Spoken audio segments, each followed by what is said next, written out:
Why, good morning, beautiful Black women. How are we today?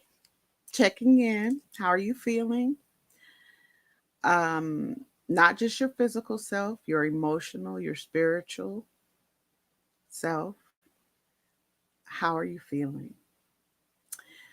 Um, Today, we're going to be talking about our healthcare as Black women and actually Black girls as well.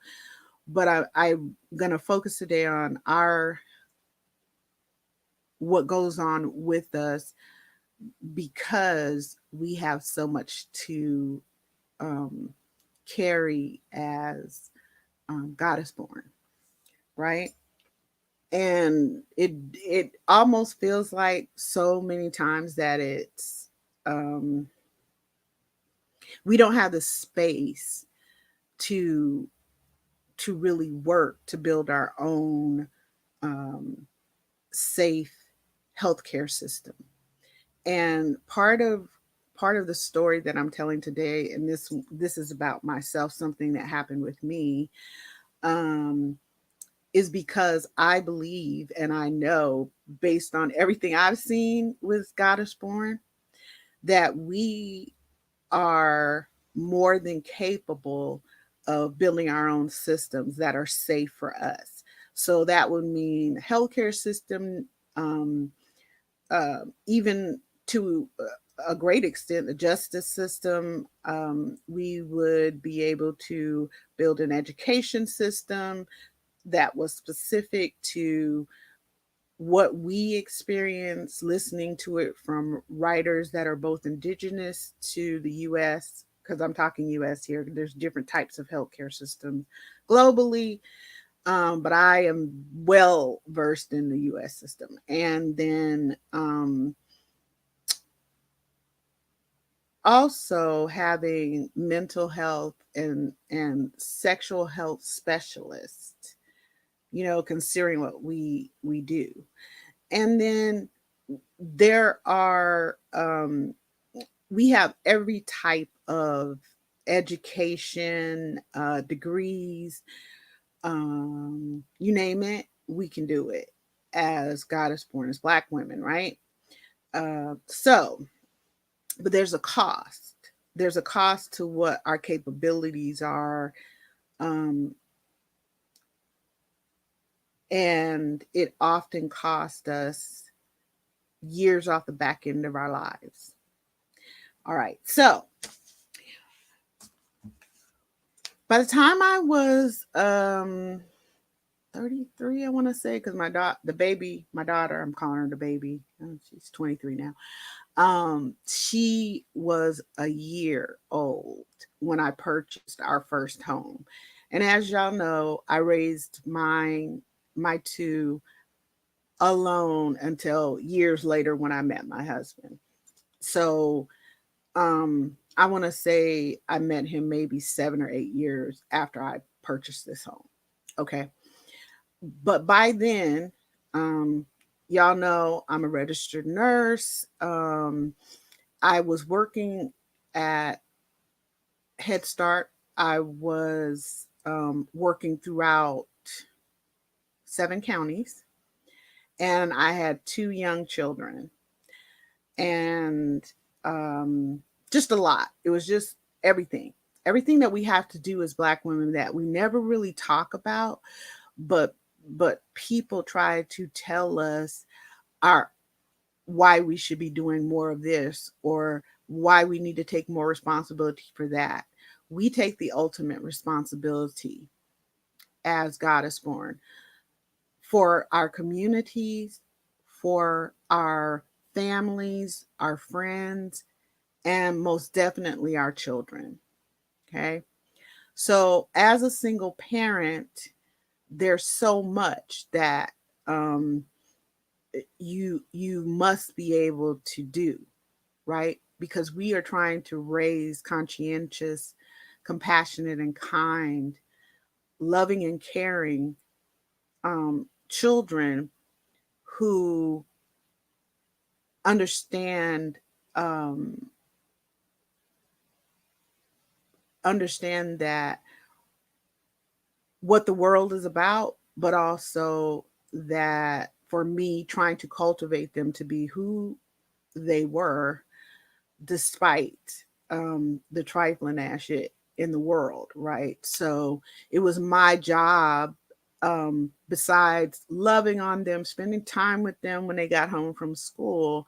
I mean, I took a $6 pay cut to go to Head Start from the hospital because my daughter and my son needed me to not be working holidays and weekends and things like that. So I ran my ass off, trying and actually succeeding in being in 4 or 5 places at one time, right? With just this body. Okay. So if I understood, well, when not if I would volunteer at their schools because I understand needing to be a presence, so that other people get, so we're not fucking with them. That's the way it's going to be. And your own self and health depends upon theirs in this environment. So we do not want the white teachers, whoever they're experiencing in these places where they're constantly unsafe, school, you know, um, and I don't mean they out in the street. I'm talking about shit like school, or if they got to go to the doctor or things like that. Like we have so much that we have to do, and at the same time that we are being providers, that we are being protectors, that we are uplifting our children, that we are holding them sacred, that we are being respectful of them so they learn how to respect other people, that we are cultivating them, that we are addressing their mental, physical, health across the board, and as they get older, their sexual health.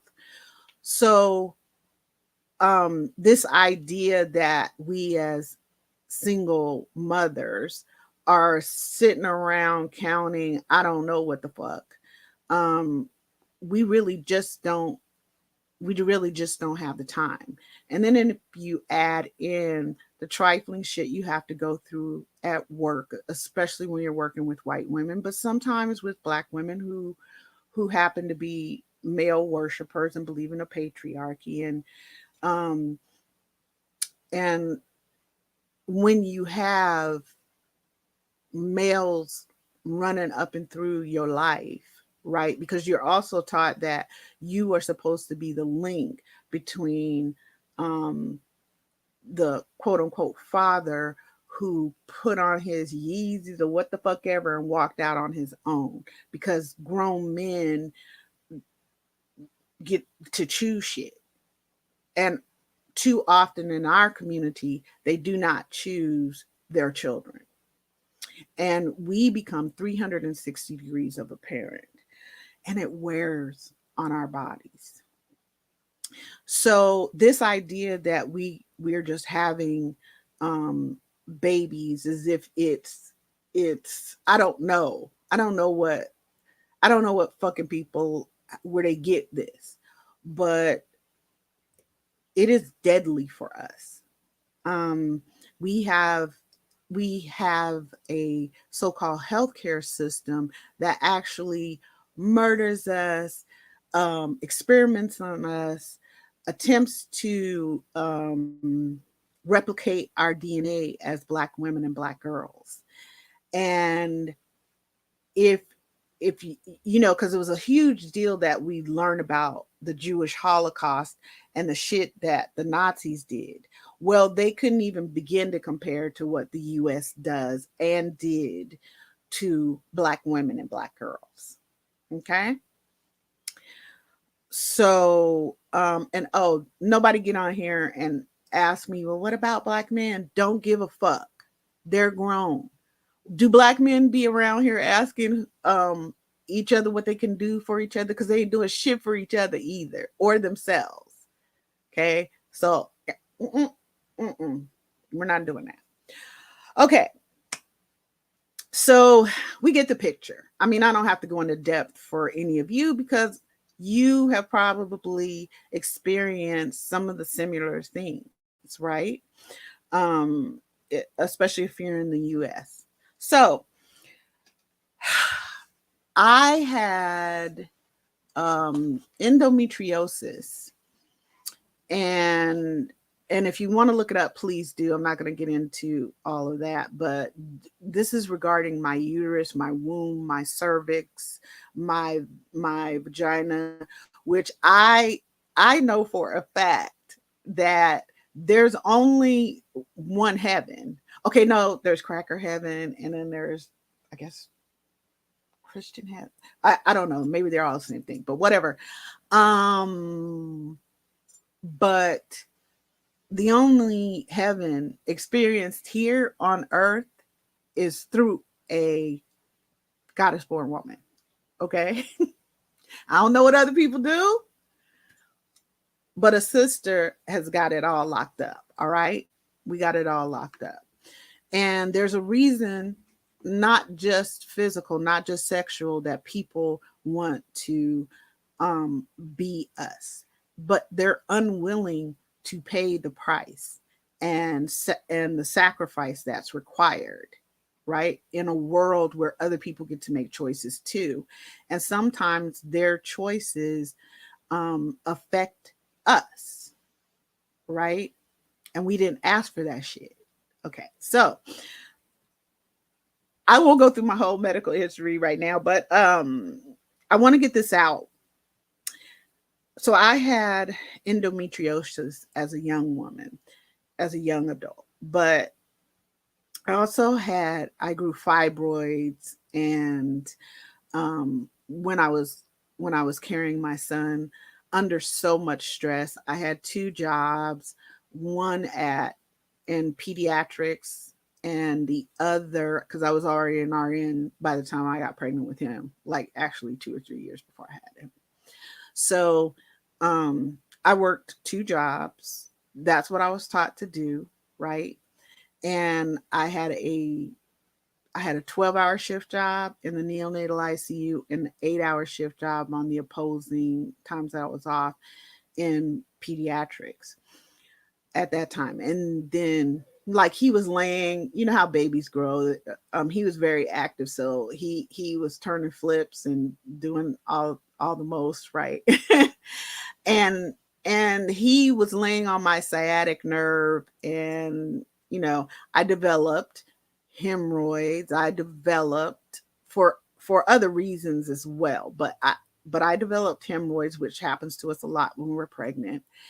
And there are those great looking things that they will grow outside of your butt, right? And it's so painful. Like, it's painful to sit, it's painful to go to the bathroom, they can bleed. These are all the things going on besides the fact that you're creating a human being in your body. Plus, you're working, like working hard. So this idea that, oh, remember in the 50s when women used to sit around and the men did this and that had nothing to do with us. You talking about humankind and white women, right? Maybe Hispanic women, I don't know. But you're not talking about Black women, because there isn't a time that we haven't, in general, been working our asses off. Okay. So that and what it takes to mentally deal with every day, especially if you're in corporate, in the hospital, at schools, whatever, white women and their fucking treachery all day. Okay. So then you get to where, by the time I was pregnant with my daughter, she was actually swinging off of my fibroids. Right? They had gotten a bit bigger. So I was able to, um, create her. But it really between the two children and everything else that I was doing as a single mom, who worked, and I actually did volunteer work out in our community, to give back. So it wore on me, and it definitely wore on my womb health, right? And in our family, we have a definite history of um, fibroids, but it was just not something we talked about. Even though my mother was an RN, and I remember her having a hysterectomy around the same time I did in her life. And my aunts, including my mom, 6 of them had hysterectomies, right? So out of 8 of them. So you can see what's happening here. And all of them had to work from childhood up, okay, through, right? And most of them had worthless niggas that was doing the whole most, right? Abusive, physically, very violent, these types of things. I experienced that growing up, with my parents, but I never saw that with my grandparents, because my grandmother, as God is born, and operated from a matriarchy. So my grandfather really just got with whatever she was saying, because whatever she said would mean he was going to reap the benefits of her brilliance, right? Because we don't like to talk about that Black women are brilliant and creators and things like that. So, anyway,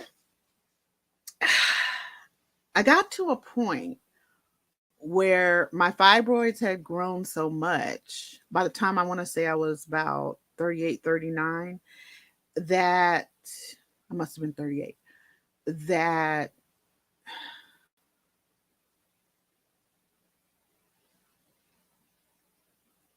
I was bleeding, having a period, throwing clots 3 weeks out of the month. But in my mind, I kept telling myself, you don't have time for this. You don't have time to slow down just because you're bleeding 3 weeks out of a month. Now, I'm a whole RN. I know what that means, and that you can bleed out. I mean, essentially, I was bleeding out, right? What happened was I started losing memory cells, because your blood is necessary to carry oxygen and food and things to your brain and to all over your body, right? So if you're bleeding and having clots three 3 weeks out of a a month, when you're only supposed to have a period for 5 to 7 days out of a month, it is harrowing, right? So what we found out was that I I was losing not just blood, but I was losing memory cells, because I would get the kids off to school, do everything for them, and then get my ass out to work. And I couldn't remember how I got to work. And I would be driving all over the place. I would remember being at the different Head Starts that I was um, the nurse for, but I didn't remember specifics about it. So one day I was in the office and I was getting some stuff, and my manager happened to be there. Now I will say this about my manager at the time, Deb. We did have an understanding of each other. She was a white woman, but we had an understanding of each other. And she understood I was just not to be fucked with, and I was also very honest and open about, my willingness and love of healing children and families. So I was responsible for probably between and whew, migrant and regional Head Start, and then eventually um, um, infant and babies. I was probably responsible for mm, around 6,000 kids and families. Like it was just so much. And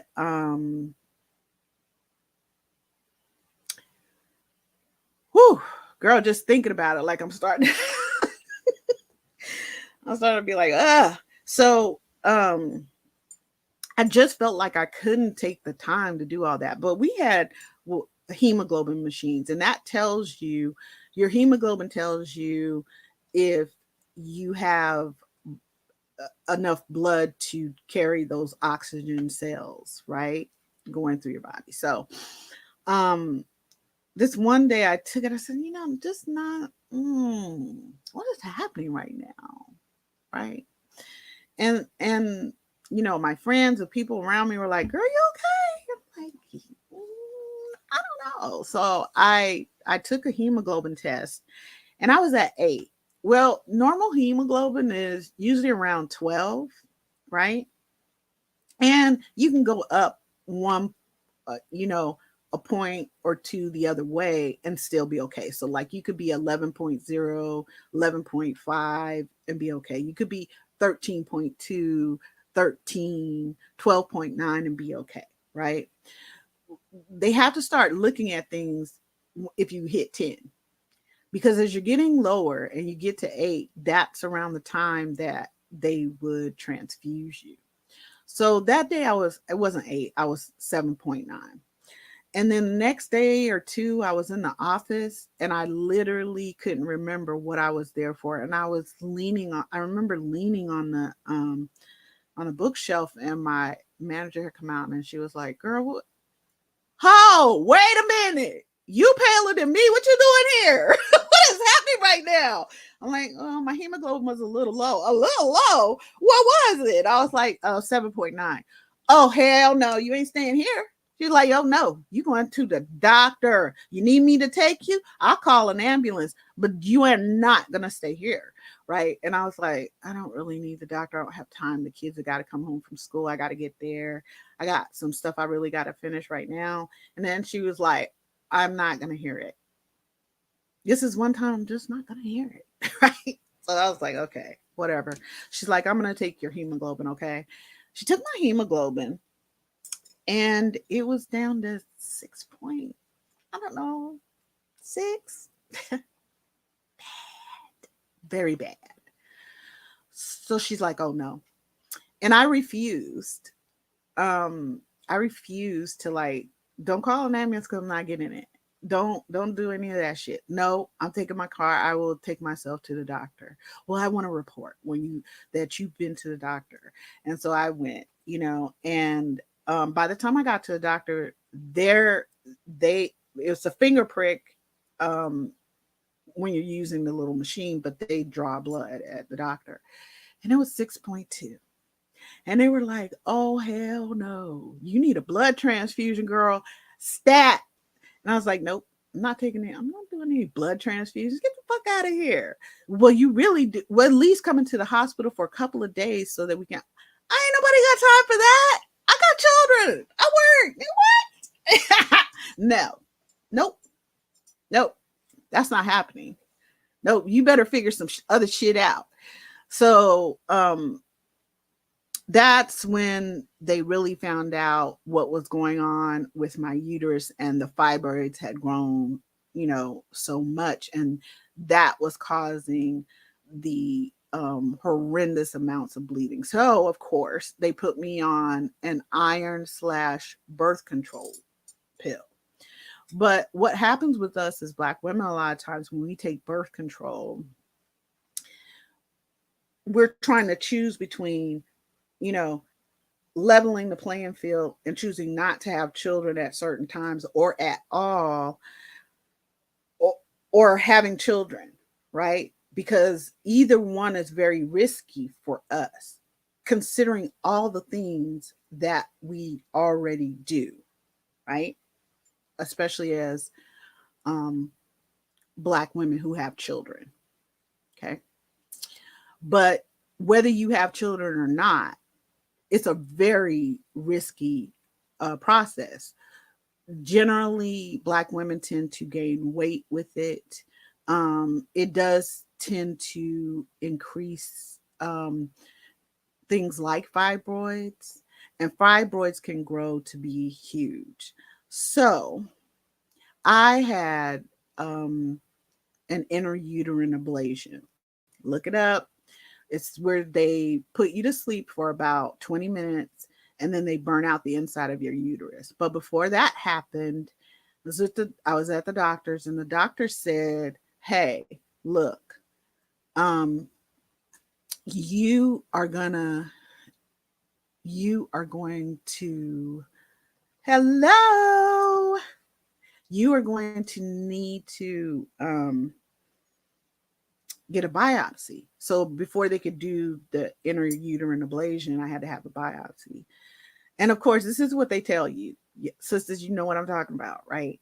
They tell you it's not going to hurt.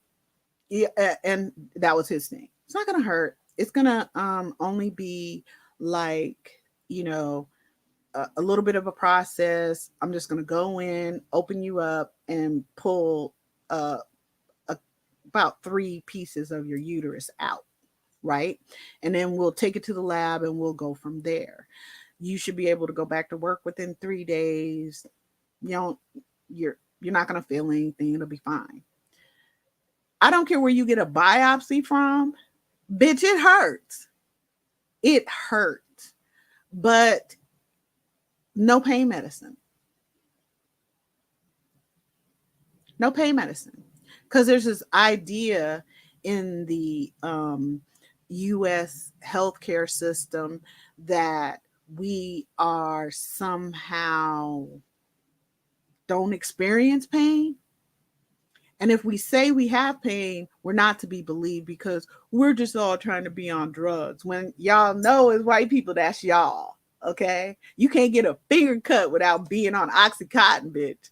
So I get home and I'm just having these horrible cramps and I had to take care of the kids. He called me back in because they ran the stuff stat, and that's how we knew that I had a few options. So I wanted to do the intrauterine ablation, which would burn out the inside of my uterus, the lining of my uterus. And because I had gone through shit back and forth with doctors about tying my tubes, it was just, and in my own head, I wasn't sure if I wanted another baby or not. But we all know, as a single mom, yeah, I ain't trying to do. I'll do what needs to be done, but you also have to be considerate of the fact of the children that you do have, because you have to be able to spend time with them together and separately, right? So I end up telling him that you a fucking lie. I am home. This is my second day and I am in so much pain. So, no, just take some Tylenol or whatever. Yeah, what do you think I've been doing? I mean, what are you, stupid? And so I had to really fight just to get, I'm like a day. I need a day because I really understood more and more about my own ability to heal other people, right? But often as healers, we as God is born, we don't necessarily think to heal ourselves. We're trying to heal other people around us. So got through that. Okay, so a year later, I was having to sit up to breathe, right? My stomach was huge. I exercised. I didn't. Okay, all the shit you're supposed to do, plus being a single parent, plus working full time, plus I was in school. I was in school with the uterine ablation, but I was working on my bachelor's in psychology and organizational behavior, right? So with everything else, look at me. I gotta breathe, girl. With everything that I was doing, it was very important to me that I maintained my independence, you know, and that I had to be there for my children because that was my fear, right? Not being there for my two babies. Okay. In every way that I have always been there for them and still am in some ways, right? So, year later, having a hard time breathing. I'm no longer having periods because of the intrauterine ablation had gotten rid of the periods. So they had tied my tubes at the same time they did the ablation. So cool. All right. I didn't I took those it was an iron plus um birth control pills for some months after I had the intrauterine ablation. And looking back, that was probably hugely my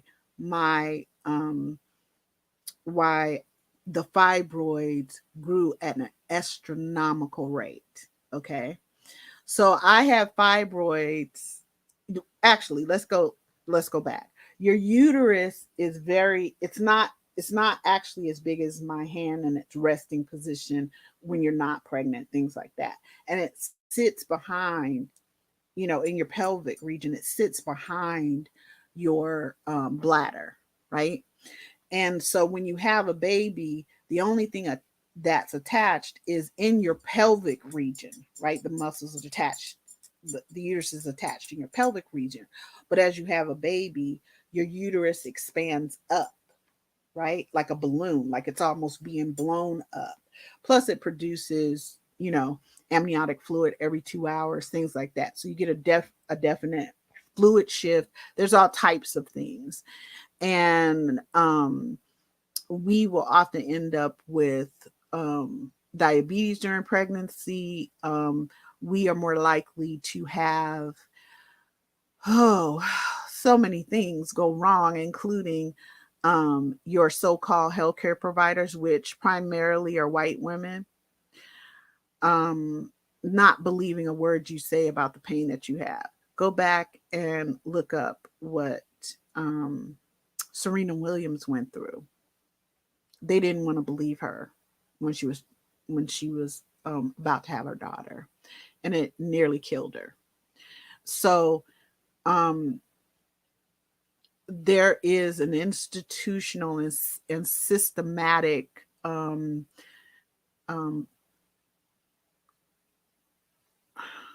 death toll in the healthcare system as it relates to us as Black women and Black girls. Okay. So, hi, sweetheart. It's Michaela. It's my baby. Um, so as we are experiencing all of these things, we have people in the healthcare system as our primary so-called caregivers who hate us, right? They don't know anything about us. They don't study how our bodies work for our sakes as God is born. If they're studying our bodies, it's to be able to use our bodies, right, for themselves. So when I got to the point where my uterus had gotten so big, it was underneath my diaphragm. That is huge. Um, and I was having such a difficult time breathing. I wasn't losing blood, but again, I wasn't getting enough oxygen, right? So I was fine sitting up and going to work, somewhat walking around, but I would just be exhausted. Now, this has been going on between the bleeding and up to that point for a year and a half. So go back to the doctor, and I found out right then and there. She's like, "Girl, so here's the thing. You gonna need a hysterectomy. Now it's up to you whether we take your ovaries too, but I would suggest taking your cervix and your uterus because you've had problems with endometriosis and of course the fibroids." So she thought that she would be able to do a smiley face. And ladies, you know what I mean, right? Where they do a bikini cut. And because your uterus, even when we have fibroids, it might get maybe something like this size, but not usually bigger. Okay, and that's a lot. Like, that's major if your uterus has gotten this big with fibroids. And what fibroids do is they calcify, so that's like stones. You're growing stones. And just like people with kidney stones or whatever, you are growing stones. Now, I need to tell you guys um what happened here. After I went to the doctor the second time and we discussed hysterectomy, she was just saying, um, listen, so you decide how much of your womb you want gone. So I didn't want them to take my ovaries because I didn't want to be thrown into all these things with my hormones, right? Because your ovaries regulate your estrogen and progesterone and that type of thing. So I didn't want to be thrown a whole nother way, right? Oh no, true. I'm not ignoring your comment. I see you. Um, you were saying, why not seek medical attention in Africa? Well, I had children. My children were young, so there, and I worked and I was finishing up my bachelor's, so there was no way for me to go to a different country or whatever, because that takes a lot of money, right? And I had bought a house, and by that time I had built a second house across the country. So I had to work with what I had. Okay. Now, true, I had a lot that I was really good at, and all of those things, highly intelligent, very creative, and all of that.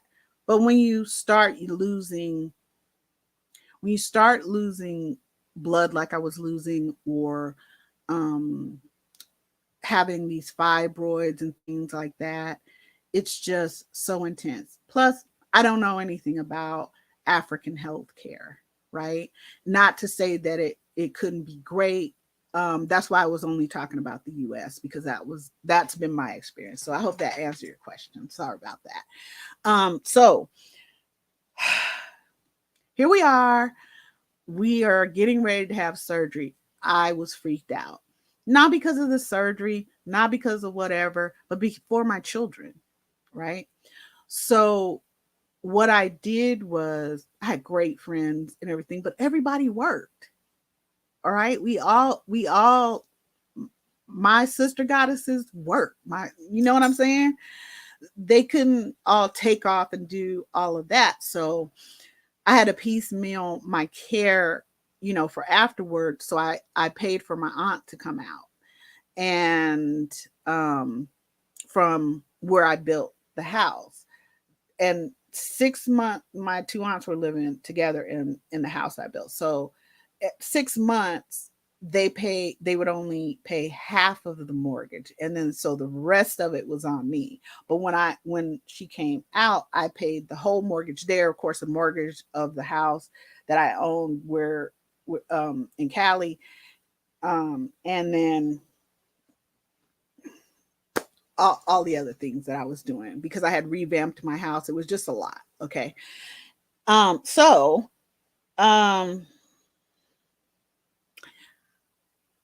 I go in, and I finally get myself together so I can go and get my uterus taken out. I have the children, worked up. Actually, my son's my son's dad was it's a whole nother story, but his his adopted dad lived around the corner, but like he was like, oh, I can't have no. So he did take me to the hospital. I remember the kids went with him because my daughter was 6.5, 7 years old, and so however old my son was, he's 8 years older. I can't count right now.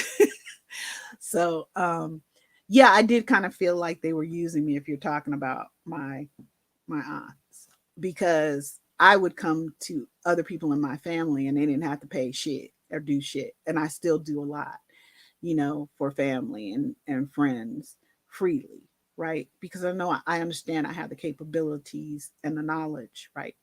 So anyway, I get there. Okay, he drops me off. The kids were with me until I went back, and then I kissed them and I said I will see you in a few days, but I'm gonna call you when I'm awake, okay? Because mommy has to sleep first, right? Because the doctor's gonna put mama to sleep.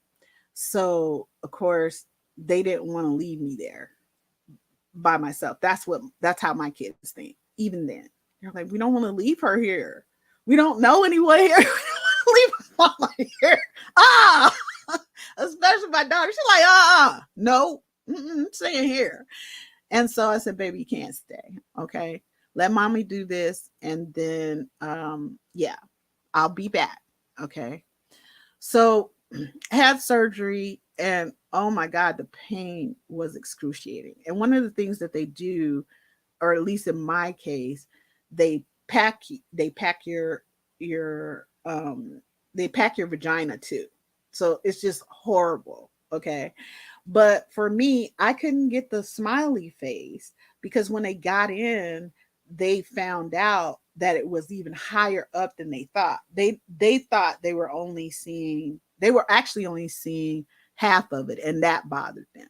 So when they got in and then saw how huge this thing got, it actually ended up requiring more people for the surgical team because they needed 4 pairs of hands and the doctor and the nurses to disconnect it and then move it out, right? So the towel I'm getting ready to show you now, trigger warning, the towel I'm getting ready to show you is a bit bigger than, let's say, a kitchen towel, right? But I'm going to show you what my uterus looked like afterward. And so, trigger warning, trigger warning. Skip past this part if you can't take it. I had 4 grapefruit sized, so because you can't see the underneath of it, but you'll see my cervix at the end, and all of those lumps you see, those are fibroids, okay? But they were huge, and that's why I was having such a hard time breathing because they were up under my diaphragm. So it was hard to take in a breath. So, okay, trigger warning. Ooh, uh, okay. So you can see there how big my uterus was. I'm short waisted, so that's why it was sitting under my diaphragm. I'm sorry that this is traumatic, but um, this was horrifying that this is what happened to me. Okay. So when we're sitting here saying, you know, that we're in pain or we're hurting or whatever, and no one believes us, it's just one more fucking thing, right? And I'm in the hands of people that I know don't care. They don't care, you know? So they had to unzip me. And what I mean by that is instead of putting that little smiley face, I said that like in your low, like um just above where your pubic hair starts, right? They couldn't do that because it was just too huge. So they had to open me up from belly button all the way down.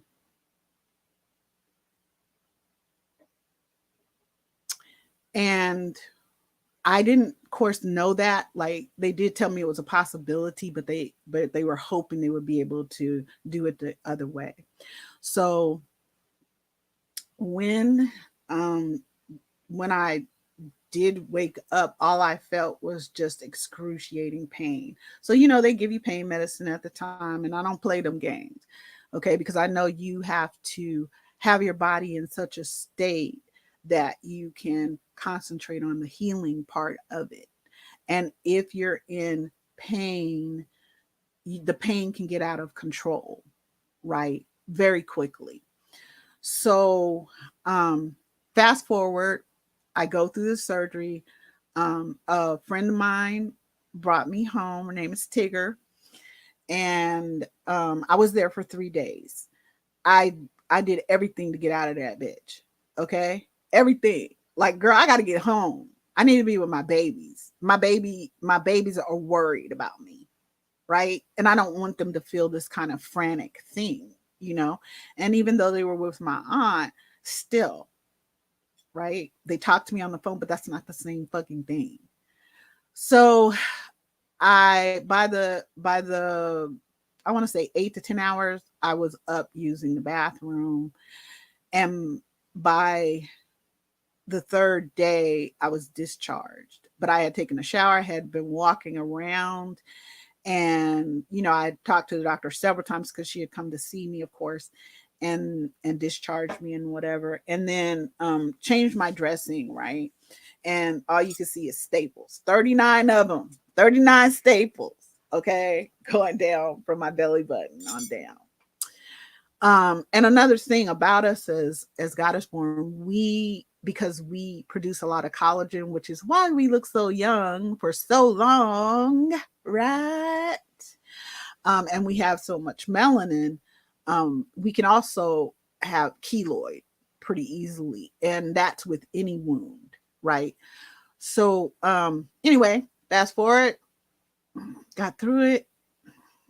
Go to my first doctor visit, which was like a day and a half after, and I went to the doctor's office, and she was like, okay, so I think the next, was it the third day? Maybe it was the third day. Anyway, after fourth day after I had surgery, they were like, okay, I'm gonna have usually the nurses take out the stitches or your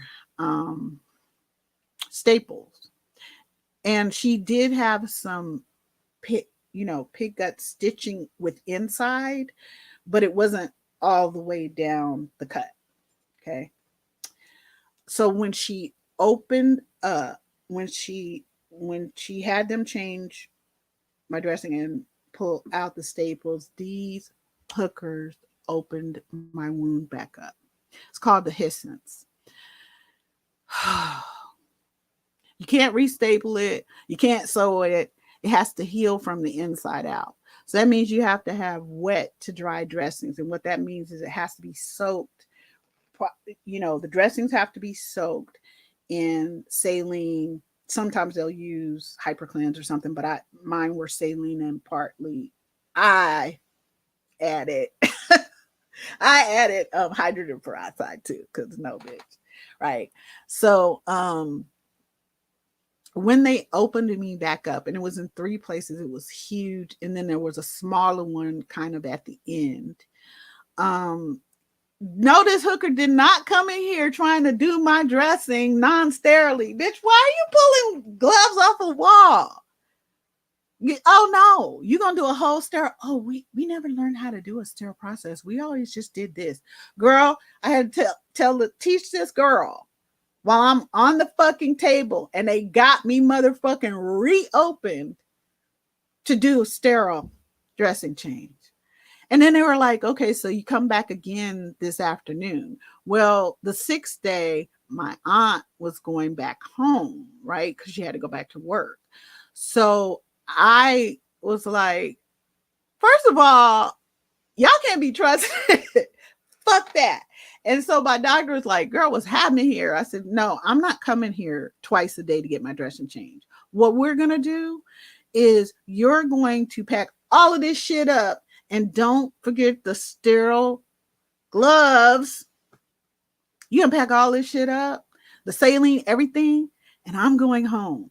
And I'm going to see you in a couple of days. She's like, do you have somebody to drive you? No, bitch, I don't. People are working this shit. You're not supposed to drive for the next 6 weeks, right? Because your muscles aren't doing what they should be doing.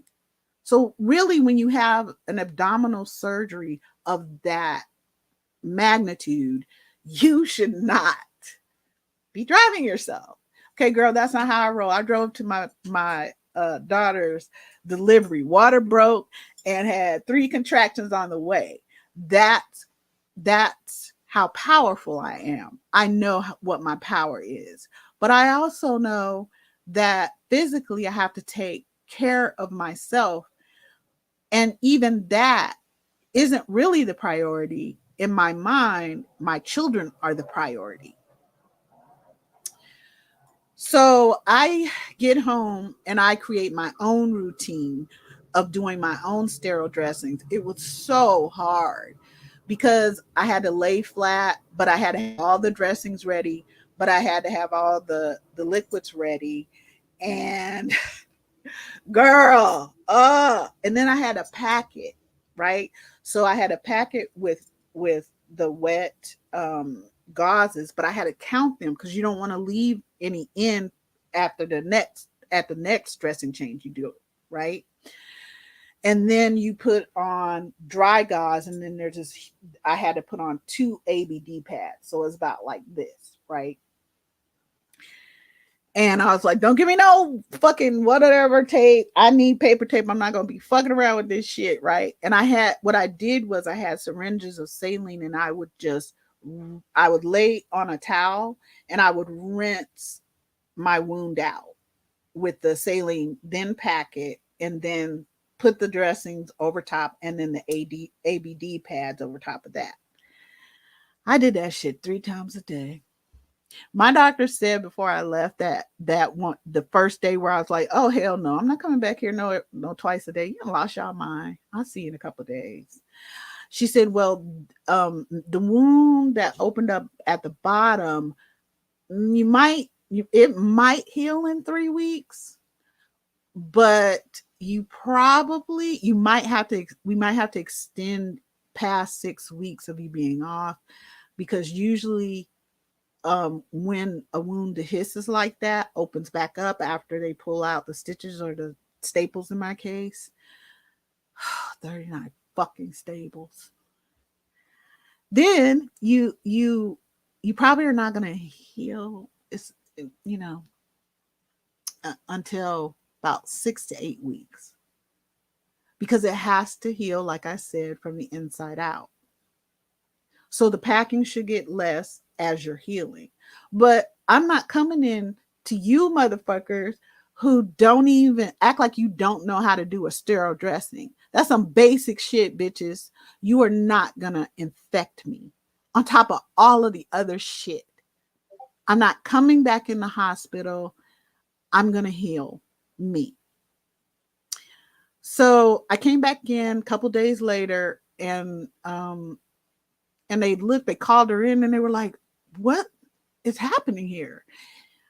Well, the one at the bottom had healed. Actually, that one had to be packed with this kind of string packing that you also had to be soaked. So I did that too.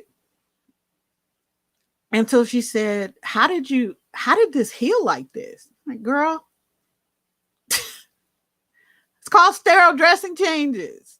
It's called wound cleanse. It's called taking care of your shit. Okay. She's like, who did this for you? I did. What kind of stupid shit is that? Girl, I like at the time I was like, I can't even think right now. Girl, just what so I'm here. Now what? Oh, okay. Yeah, y'all ain't doing my dressing change.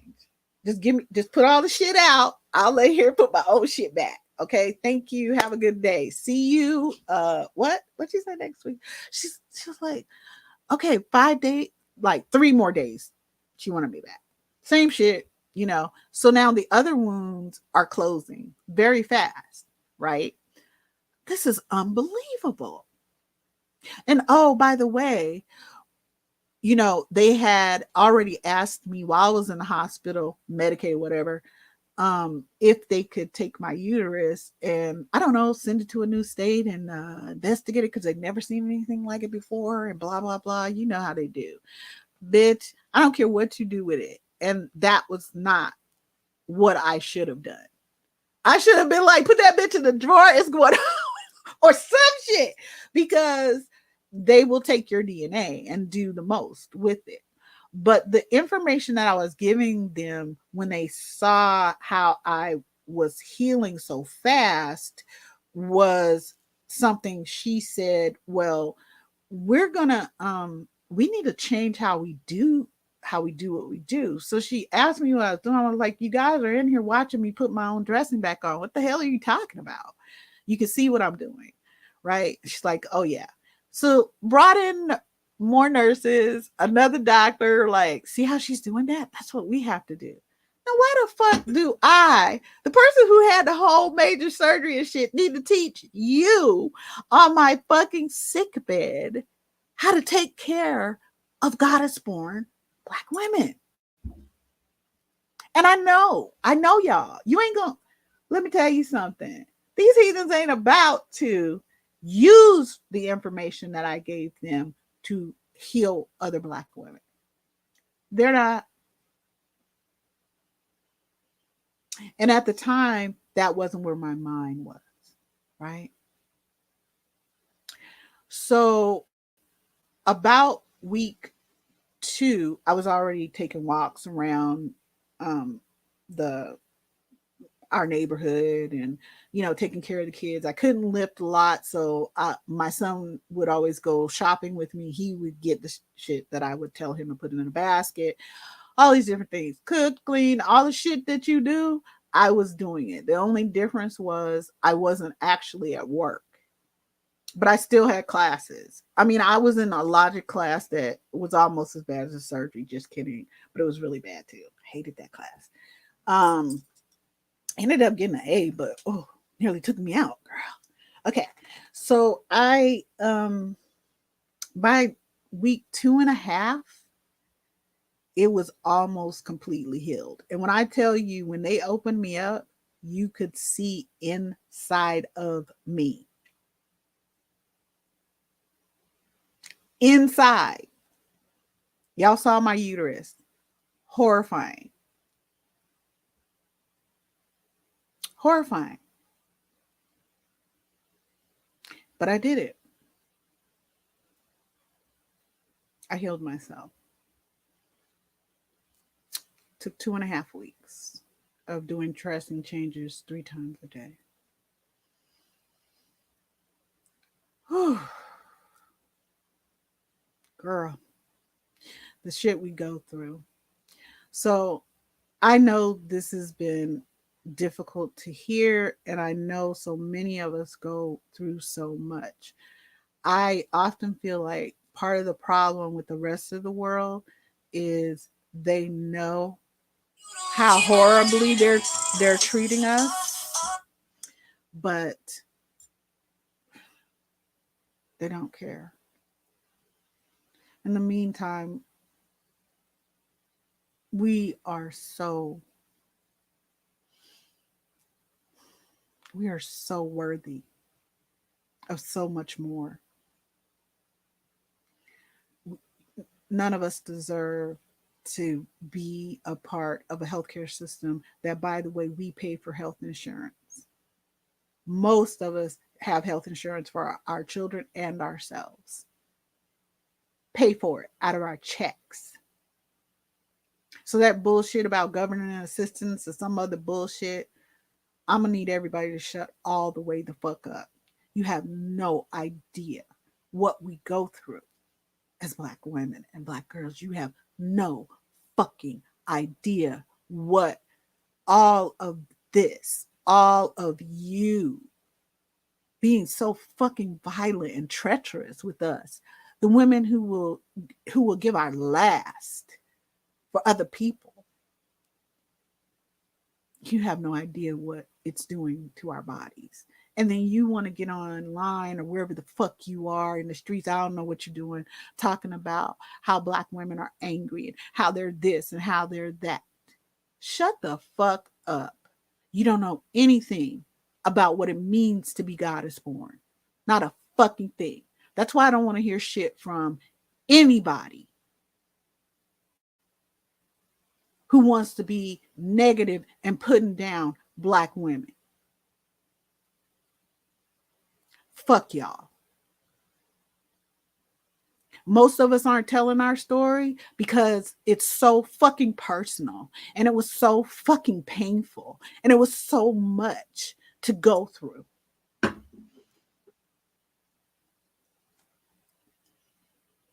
You think this didn't have an effect on my children?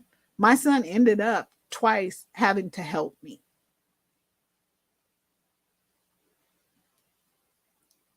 My daughter didn't want to leave the bed next to me. Had her own room, girl. She wasn't leaving. No, you back home?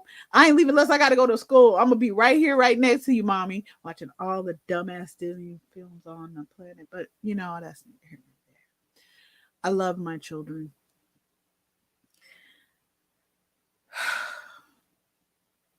I'm not asking for other people to do whatever because I know that we're quite capable of doing these things for ourselves. We just need to stop spending our time on ungrateful, worthless ass folks. We need time to heal. That wasn't just surgeries, that was trauma. It was physical fucking trauma. It was mental, it was emotional, and it was spiritual. And it still rides with me.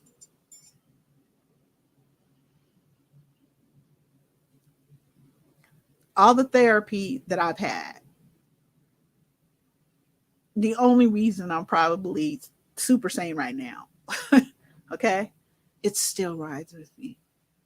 So no one else has the right, the privilege, none of it to say shit about Black women, about our 4C hair, about our complexion, about how big or small, or how tall or short, or what the fuck ever. Shut the fuck up.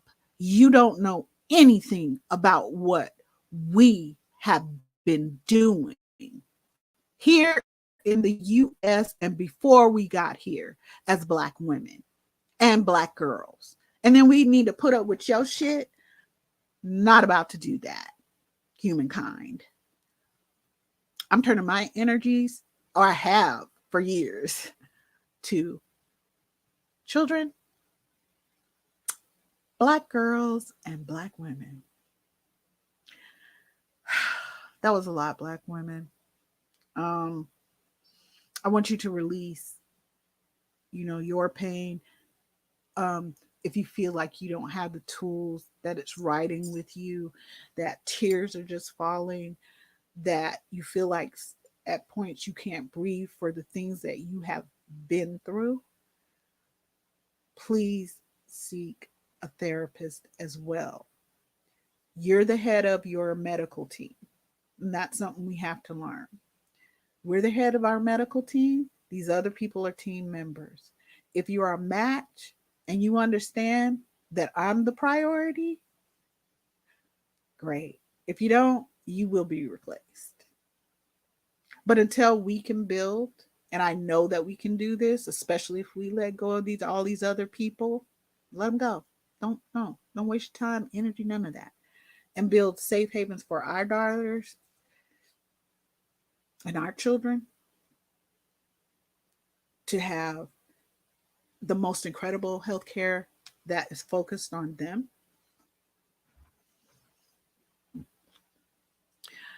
We're going to have to make sure the people that we choose as our medical team um, understand that when you walk into that room, when you pick up the phone, it's all about you. I'm not here to ask you about your day, none of that shit. None of it. I'm polite, and you need to know I don't need to be. If you fuck up on my team, there will be consequences. Everybody's not going to be a fit for your team. So if one doesn't work out, you go find somebody who's a better fit. Vet their asses. Look up their degrees. Where they get them? Who have they dealt with? Who are their normal patients? Those things are important because it will save you heartache and pain in the end. So, I'm worn out just talking about it. I love you. God is born. I really do. And I thank you for being here with me. This was tough. And I know this is going to be hard for a lot of you. And I want you to take your time with it. Okay? All right.